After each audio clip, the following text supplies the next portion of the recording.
नमस्कार, मैं हूं आपके साथ मयंक। आज 7 अप्रैल है और मैं आपको बताऊंगा पिछले 12 घंटे में और खास तौर पर बीती रात कौन से बड़े हमले हुए हैं। लेकिन इस बीच एक बेहद अहम खबर।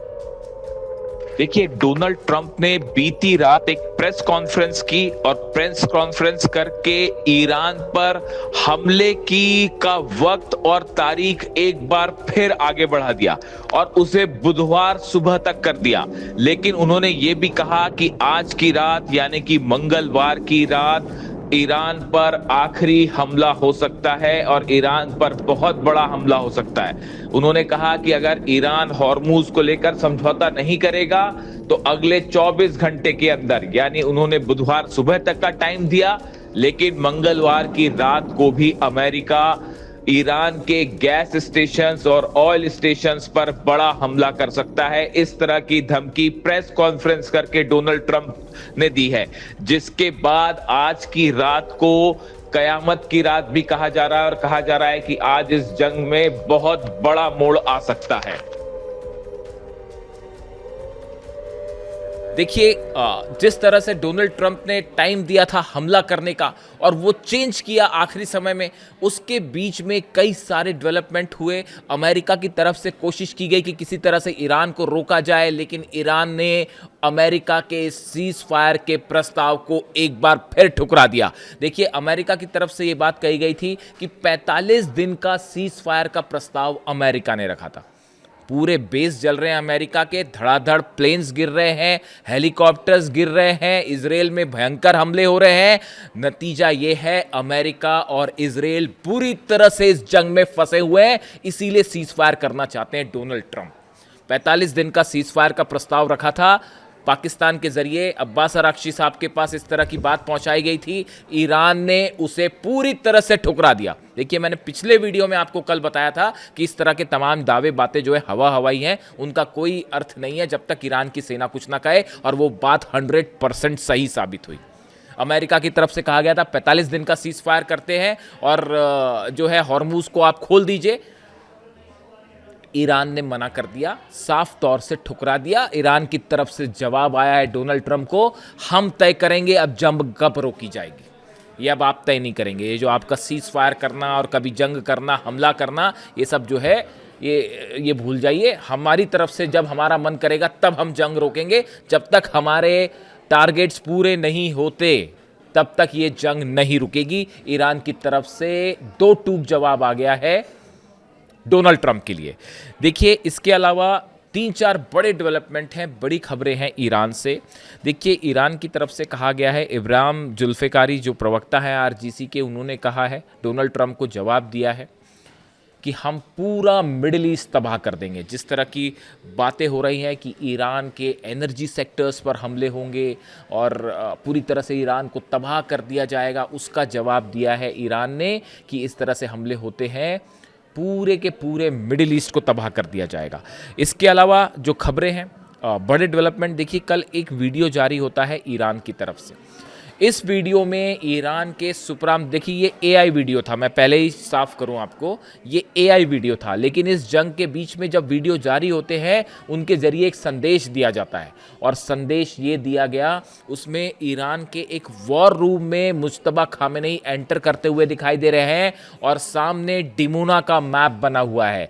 डिमोना यानी इजराइल का न्यूक्लियर सेंटर, जहां पे शिमोन पेरेज न्यूक्लियर सेंटर है, नेगेव में डिमोना इलाका है, उसका मैप सामने दिख रहा है। ईरान ने सीधी सीधी चेतावनी दे दी अमेरिका को, अगर उसके एनर्जी प्लेटफॉर्म्स पर हमले होते हैं तो नतीजा ये होगा, इजराइल का डिमोना न्यूक्लियर सेंटर तबाह कर दिया जाएगा। और जो सोर्सेज बता रहे हैं, देखिए अमेरिका ने अपनी पूरी ताकत लगा दी है ईरान के लिए। अब जो खबरें आ रही हैं, जितने वॉरशिप्स हैं सब ईरान के करीब पहुंच रहे हैं। खबरें ये भी है कि अमेरिका ने अपनी हज़ारों की संख्या में स्टेल्थ मिसाइल्स जो हैं वो मिडिल ईस्ट भेज दी हैं। यानी कि जो अमेरिका में स्टेल्थ मिसाइल्स थी, वो बाकी जो अन्य जगहों पर, चाहे वो जापान हो, यूरोप हो, जो स्टेल्थ मिसाइल्स थी, वो सारी की सारी मिसाइल्स जो है मिडिल ईस्ट भेजी जा रही हैं। और बताया जा रहा है कि एक बड़े हमले का प्लान तैयार है ईरान के ऊपर, जिसमें कि निशाने पर तमाम एनर्जी सेक्टर्स हो सकते हैं, तेल के ठिकाने हो सकते हैं, हर वो इंफ्रास्ट्रक्चर हो सकता है जो एनर्जी से जुड़ा हुआ है, और इजराइल के जरिए ये हमले किए जाएंगे, ये बात भी साफ है। ऐसे सिचुएशन में ईरान की तरफ से साफ साफ लफ्ज़ों में कह दिया गया है, और देखिए अब तो वीडियो के जरिए कह दिया गया है कि अगर ईरान पर ये हमले होते हैं तो निशाने पर होगा इजराइल का न्यूक्लियर सेंटर।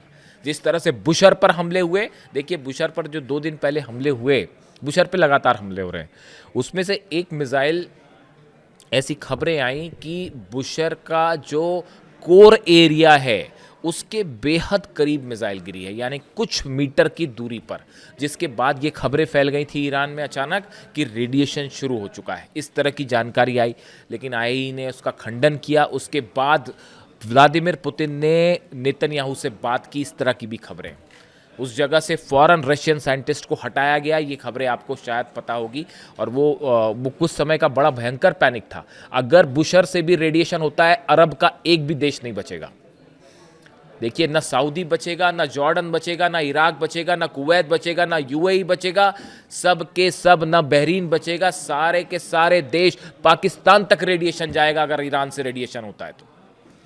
और जो एक जानकारी है उसके मुताबिक अगर बुशर पर हमला होता है और वहां से रेडिएशन हुआ तो करीब गिरी गिरी हालत में आप मान के चलिए 500 से 1000 किलोमीटर के दायरे में भयंकर रेडिएशन होगा, और उसका नतीजा पूरा मिडिल ईस्ट जलेगा, पूरा अरब जलेगा। और अगर इजराइल, और देखिए बदला लेने के लिए जो बताया जा रहा है कि एक बड़ी प्लानिंग ईरान की तरफ से, मुश्तबा खामेनेई का वॉर रूम में एंटर करते हुए सामने डिमोना का मैप लगने का मतलब है एक साथ कई मिसाइल्स बरसेंगी डिमोना पे। ऐसा नहीं होगा कि 1 और 2 या 3 मिसाइल गिर रही है, हो सकता है 20 से 25, 30 बैलिस्टिक मिसाइल्स एक साथ फायर कर दी जाए डिमोना पर, न्यूक्लियर सेंटर पे, और उसके बाद कोई डिफेंस सिस्टम उसको नहीं रोक पाएगा। अगर फतेह 2, खुर्रम शहर और ये सब मिसाइल्स, जो बैलिस्टिक मिसाइल्स हम देख रहे हैं, और पता नहीं इसमें कितनी मिसाइल्स किस देश की है, अब तो इसके बारे में मैं अगले वीडियो में एक सनसनीखेज खुलासा करूंगा आपको। तो ऐसी हालत में अगर इजराइल का न्यूक्लियर, अब ये वॉर बस एक ही हथियार का इस्तेमाल बचा है, वो है न्यूक्लियर वेपन या फिर न्यूक्लियर हादसे का, बस बाकी सब हो चुका, सब हथियारों का इस्तेमाल हो रहा है। अब देखिए, इसके अलावा जो बड़े हमले हैं, अगर हम बड़े हमले की बात करें, देखिए इजराइल में भयंकर हमले हो रहे हैं। इजराइल में अब तक के सबसे बड़े हमले देखने को मिल रहे हैं। अगर हम बात करें तेल अवीव की, तेल अवीव में कई बिल्डिंग्स को सीधा मिसाइल्स ने हिट किया है, ड्रोन ने हिट किया है, यानी जो तेल अवीव की हाई राइज बिल्डिंग्स हैं उस पर सीधा मिसाइल्स हिट कर रहे हैं, जिसकी तस्वीरें सामने हैं। अगर हम बात करें रमतगंज की, जबरदस्त ड्रोन अटैक हुए हैं बीती रात को। आप बात करें हाइफा की, हाइफा में रिफाइनरीज पर हमले हो रहे हैं, रेसिडेंशियल इलाकों में कई बिल्डिंग्स गिर गई हैं जिसमें लोग अब भी मलबे के नीचे दबे हुए हैं, और उनको निकालने का काम पूरी रात भर जारी हुआ। कितनी कैजुअलिटी है, कितने लोग मरे हैं, कितने घायल हैं, इसके बारे में कोई पुख्ता जानकारी नहीं है। सैकड़ों की संख्या में ये लोग हो सकते हैं। देखिए, ईरान पर जो हमले हो रहे हैं, बहुत बड़े हमले हो रहे हैं। तेहरान पर जो हमले हुए, अलग अलग यूनिवर्सिटीज़ पर हमले हैं, फिर एक यूनिवर्सिटी को निशाना बनाया गया, अस्पतालों पर हमले हो रहे हैं। जिस तरह से इंफ्रास्ट्रक्चर को निशाना बनाया जा रहा है, उसी तरह से अब ईरान भी पलटवार कर रहा है, और उसमें सबसे बड़े टारगेट पे इजराइल रहा। देखिए, इसके अलावा हम बात करें, हाइफा में रिफाइनरीज पर एक बार फिर तेजी से हमले शुरू हो गए। इसके अलावा अशदोद में ड्रोन अटैक हुए, अशदोद में भी भारी तपाई की खबर है।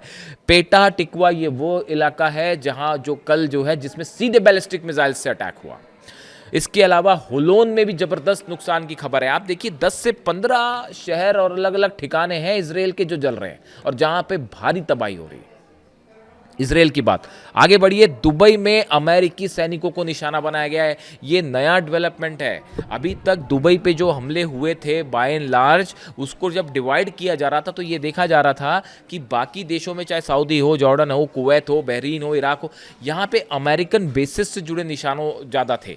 लेकिन दुबई में कहाँ हमले हो रहे थे? IT पार्क पर हमले हो रहे थे, इंडस्ट्रियल सेक्टर्स पर हमले हो रहे थे, इस तरह की खबरें आई। यानी इकोनॉमिक जोन्स को निशाना बनाया गया, जो ऑयल डिपोज थे उनको निशाना बनाया गया। लेकिन इस बार जो हमला हुआ है, जो बीती रात हमला हुआ है, दुबई में अमेरिकी सैनिकों को टारगेट करके हमला किया गया एक बेस पे, और बताया जा रहा है कि वहां कई अमेरिकी सैनिक घायल हैं। ये बैलिस्टिक मिसाइल अटैक था। इसके अलावा दुबई में हिल्स बिजनेस पार्क में धमाके की खबरें हैं। यहाँ पे कितना नुकसान हुआ है वेट करना पड़ेगा। फुजरा जो पोर्ट है वहाँ पर फिर से भयंकर धमाके हुए बीती रात। कल दिन में भी ये हमले हुए थे, रात को भी हमले किए गए। यानी आप देखिए दुबई लगातार टारगेट पे, जिसको बार बार कहा जा रहा है कि दुबई ग्राउंड ऑपरेशन होता है तो उसमें शामिल हो सकता है। सऊदी में कई जगह मिसाइल हमलों की खबरें आ रही हैं अमेरिकन बेस के आसपास। देखिए ये जो सऊदी में जो अटैक हैं बाय एंड लार्ज वो बेसिस पे हैं, अमेरिकन बेसिस पे, वो रेसिडेंशियल इलाके में नहीं है। और इसी बीच जो इस तरह की भी खबरें हैं कि एक बार फिर ईरान की तरफ से इस तरह का संदेश गया है सऊदी के लिए कि देखिए हम आपको निशाना नहीं बनाना चाह रहे, आप अमेरिका का साथ देना बंद कर दीजिए, हम आप पे हमले रोक देंगे। ये ईरान की तरफ से एक बड़ा रीजनल जो है वो पॉलिटिकल जो है वो दांव खेला गया है विदेश नीति के लिहाज से, और सीधा सीधा सऊदी को मैसेज दिया गया है कि आप अमेरिका की मदद बंद कर दीजिए, हम आप पे हमले नहीं करेंगे, हमारी आपसे कोई दुश्मनी नहीं। ये एक बड़ा दांव माना जा रहा है ईरान का। अभी कितना सफल होगा ये देखने की बात है। इराक में चुन चुनकर अमेरिकी ठिकानों पर हमले हो रहे हैं। सुलेमानिया में भयंकर हमले हुए हैं, धमाके और आग कई जगह दिखाई दी इस पूरे इलाके में। और विक्टोरिया बेस को फिर से टारगेट किया गया। विक्टोरिया बेस अमेरिका का वो बेस है जहां पर सैनिक अमेरिका की फोर्सेस है, उस पर लगातार हमले हो रहे हैं। विक्टोरिया बेस का ये हाल है कि वो एक बार हमला होता है, संभलते हैं, फिर दूसरी बार हमला हो जाता है। वहाँ हर रात को हमले की खबरें आ रही हैं। इसके अलावा कतर में भी हमले हुए हैं। देखिए कतर में कई दिनों बाद बड़े हमले की खबर आई है। कतर में बैलिस्टिक मिसाइल से अटैक हुआ है कई जगह पर। इसके अलावा कुवैत में सरकारी इमारतों को निशाना बनाया गया है। कुवैत में भी जो है सरकारी इमारतों पर बड़े हमले हुए हैं। जॉर्डन पर अमेरिकी बेस पर हूती ने हमला किया है। देखिए हूती जो है उसने भी अब हमले शुरू कर दिए हैं। हूती ने भी हमले शुरू कर दिए हैं। हूती की तरफ से इजराइल पर बैलिस्टिक मिसाइल्स दागी गई और उसके बाद अब जॉर्डन में अमेरिकी बेस पर हूती ने जो है वो हमला किया है, जहां पे अच्छे खासे नुकसान की खबरें हैं। और अब हूती भी जो है वो बैलिस्टिक मिसाइल से लगातार हाइपरसोनिक मिसाइल से हमला कर रहा है। लगता है हूती ने भी अपना जखीरा निकाल दिया है। बहरीन में एक बार फिर तेल रिफाइनरी पर हमला हुआ है। देखिए बहरीन में ऐसा है, बहरीन की हालत ऐसी है, अगर बहरीन की आप बात करें, बहरीन की जो आम जनता है वो ईरान के साथ बाय एंड लार्ज। छोटा सा देश है बहरीन इस तरह की बातें करता रहता है कि हम अपनी सेना भेज देंगे, यूनाइटेड नेशंस में ईरान का विरोध किया, लेकिन हकीकत यह है वहाँ की जनता जो है बाय एंड लार्ज ईरान के साथ है, वो अपने ही नेतृत्व का विरोध कर रही है और ऑयल रिफाइनरीज जो है वो लगातार निशाने पे हैं। तो ये देखिए आप इन अगर देशों की बात करें तो करीब 7 से 8 देश जो हैं उन पर बीती एक रात में, यानी पिछले हम 12 से 15 घंटे की बात करें, लगातार ईरान की तरफ से हमले हो रहे हैं। अब सवाल ये है, एक बार फिर जो है वो सवाल यहाँ आके रुक गया है कि अब डोनाल्ड ट्रंप आगे क्या करने जा रहे हैं। देखिए कई सारे जो इंडिकेशंस मिल रहे हैं इस पूरी जंग को लेकर, उसमें बड़े इंडिकेशन ये कह रहे हैं कि डोनाल्ड ट्रंप ग्राउंड ऑपरेशन अब नहीं करने जा रहे। जो पायलट वाला रेस्क्यू हुआ था, देखिए उसको लेकर बड़े सारे सवाल हैं ऐसे। मैं अभी कई चीज़ें जो है खुल के नहीं बोलना चाहता क्योंकि उसका कोई प्रूफ नहीं है, यानी मैं कोई बात ऐसी कर दूं जिसका कोई प्रमाण नहीं है, लेकिन मीडिया में आपको खबरें मिल जाएंगी। आप ज़रा इस बात को खुद ही सर्च करिएगा कि कासिम सुलेमानी साहब जो शहीद हुए थे अमेरिका के हमले में, उनके परिवार के कुछ सदस्यों को क्या अमेरिका में किसी तरह से अमेरिका ने बंधक बनाया और फिर छोड़ा गया, और उसी समय इराक में ये पायलट भी छोड़ा गया। ये कई सारे दावे हैं, लेकिन मैं कुछ पुख्ता कुछ नहीं कहना चाहूँगा क्योंकि ईरान की तरफ से कुछ नहीं कहा गया इस मामले में। ये देखिए कासिम सुलेमानी साहब जो हैं वो ईरान में अली खामनेई साहब के ही बेहद करीबी थे और उनकी बहुत ज़्यादा रिस्पेक्ट करते थे अली खामनेई साहब। तो जब आप ऐसे किसी बड़े शख्स के बारे में कोई बात करें, ये मेरी व्यक्तिगत राय है, तो वो बड़े सबूतों के साथ, पुख्ता खबरों के साथ करनी होगी। यानी ऐसा नहीं होना चाहिए, ये मेरी व्यक्तिगत राय है कि कभी भी किसी भी खबर को जब आप सामने रखें तो उसके बारे में आपके पास कुछ सब्सटेंशियल मटेरियल होना चाहिए, उसके बाद ही आप दावे करें, हवाई बात ना करें। तो इस तरह की चर्चाएँ हैं। देखिए ये ऑपरेशन मेरी नज़र में आप अगर देखें कि ये जो पायलट रेस्क्यू वाला ऑपरेशन था वो पूरी तरह से अमेरिका का फेल ऑपरेशन था। मैंने कल जो है पिछले 2 दिनों में मैंने जब से ऑपरेशन ख़त्म हुआ करीब 10 इंडिया के अलग अलग एक्सपर्ट से बात की है जो इस तरह के ऑपरेशन की जानकारी रखते हैं। साहब 6 प्लेन गिर गए आपके। उसके बाद आप कहते हो कि ये जो डोनाल्ड ट्रंप का फ्रस्ट्रेशन था, मैंने पिछले वीडियो में भी बताया, जो फ्रस्ट्रेशन देखने को मिल रहा है, जो उन्होंने जिस तरह के भद्दे शब्दों का इस्तेमाल किया अपने सोशल मीडिया पे, और बड़ी हैरानी की बात है, एक बात मैं ये कहना चाहूँगा देखिए यहाँ पे कि एक ही सोशल मीडिया पर आप एक मैसेज लिखते हैं, उस मैसेज में आप अपशब्दों का इस्तेमाल करते हैं, गालियों का भी इस्तेमाल करते हैं और उसी में आप अल्लाह का भी जिक्र करते हैं। मतलब मैं तो हैरान हूँ, कुछ मतलब क्या कहा जाए इसको लेकर, मतलब क्या ही सोचा जाए। एक अली खामनेई साहब थे, मैं उनकी स्पीचेस सुनता था या जब भी अभी मैं भी सुनता हूँ उनकी स्पीच, वो देखिए कितने संस्कारों के साथ, कितनी शालीनता के साथ वो अपनी बात रखते थे। चाहे जब भी वो कुरान पर बोलते या किसी भी रिलीजियस मैटर को वो एड्रेस करते, उन्होंने ऐसा नहीं है कि सिर्फ कुरान के बारे में या इस्लाम के बारे में ही अपनी विचार रखी, या वो सिर्फ अल्लाह का जिक्र वो भी करते कई बार। इसके अलावा देखिए वो कई बार वो क्रिश्चियनिटी के ऊपर भी बात करते, वो कई बार हिंदू रिलीजन के ऊपर भी उनकी आपको उन्होंने भी उससे संबंधित उनके रेफरेंस मिल जाएंगे जो उन्होंने बात की। उन्होंने कई रिलीजन से संबंधित जब बात करते तो कई लोगों का जिक्र करते, ऐसी कई उनकी स्पीच है। वो कितने सम्मान के साथ, कितने पोलाइटनेस के साथ, मतलब आप देख के जो है वो किस रिस्पेक्ट के साथ बात करते थे, आप सुनते रह जाएंगे। उनके चेहरे के आप भाव देखिए, उनके चेहरे पर जो एक पीस होती थी, कामनेस जो होता था, वो इतनी प्रभावित करती। मुझे तो एक बार सबसे किसी ने एक सवाल पूछा मुझसे 2 दिन पहले कि अली खामनेई साहब में आपको सबसे ज़्यादा क्या चीज़ पसंद आती थी। उनके चेहरे पर मैंने उनको उसको तुरंत जवाब दिया, उन भाई साहब को जिन्होंने मुझसे सवाल पूछी, मैंने उनको तुरंत जवाब दिया कि अली खामनेई साहब की आप स्पीचेस सुनिए, उनके चेहरे पर बोलते वक्त जो शांति का भाव होता था, एक पीस होती थी भाई साहब, वो एकदम आउट ऑफ द वर्ल्ड, उसकी कोई किसी से तुलना ही नहीं हो सकती। मतलब आपके जैसे हमारे लोगों के पास अगर वो शांति आ जाए तो मतलब आपका तो जीवन ही ट्रांसफॉर्म हो जाए पूरी तरह से। खैर वो अली खामनेई साहब के लिए संभव ही है, आप जैसे हमारे आम इंसानों के लिए संभव नहीं है, शायद इसीलिए सुप्रीम लीडर भी थे वो। देखिए फिर से मैं दाएं बाएं हो जाता हूँ जब अली खामनेई साहब का जिक्र होता है तो। खैर तो अब देखिए, अब स्थिति ये है, तो मतलब मैं कहना यही चाह रहा था कि डोनाल्ड ट्रंप का जो जिस तरह से उन्होंने जिन शब्दों का प्रयोग किया, उसी में आप अल्लाह का भी प्रयोग कर रहे हो शब्द का, और उसके साथ आप अपशब्दों का भी इस्तेमाल कर रहे हो, भले दूसरे रेफरेंस में है, लेकिन ये एक क्या अमेरिका के राष्ट्रपति या किसी भी व्यक्ति को शोभा देता है? बड़ा ही हैरान करने वाला है ये तो। अब देखिए, अब स्थिति ये है कि अब ये जंग एक ऐसे फेज में एंटर हो रही है जहां किसी भी दिन न्यूक्लियर हादसा हो सकता है। किसी भी दिन जो ये सेंटर्स हैं ईरान के, ऑयल सेंटर्स और एनर्जी सेक्टर्स, इस पे हमले हुए, इसका बड़ा भयानक नतीजा होगा। पूरा मिडिल ईस्ट चलेगा, कुछ नहीं बचेगा। और ईरान की सेना जो है हर चीज़ के लिए तैयार बैठी है। और ये जितने आप ईरान पर जब हमला करेंगे, आपको क्या लगता है, ईरान की IRGC ने हर चीज़ों को लॉक कर रखा है अपने निशाने पर। चाहे सऊदी अरब के तेल के कुएं हों, ऑयल रिफाइनरीज हो, UAE का पूरे इंडस्ट्रियल सेक्टर्स जो है वो हो, जितने मल्टीनेशनल्स हैं, चाहे वो कतर में है, चाहे बहरीन में है, चाहे जॉर्डन में है, वो सब निशाने पर हैं। कम से कम 50 ठिकाने ऐसे हैं जिन पर मिसाइल्स टारगेटेड हैं और तैयार हैं। डोनाल्ड ट्रंप अगर एनर्जी सेक्टर पे हमला करवाएंगे नेतन्याहू से, और ऑयल सेक्टर्स पर हमले होंगे, गैस सेक्टर्स पे हमले होंगे, तो क्या ईरान चुप बैठेगा? वो मिसाइल्स रेडी है, कहाँ कहाँ हमले होने हैं। 50 ठिकाने पर एक साथ बैलिस्टिक मिसाइल अटैक होगा और बचाना मुश्किल हो जाएगा। ये हालात है। बुर्ज खलीफा कैसे बचेगा मैं नहीं जानता।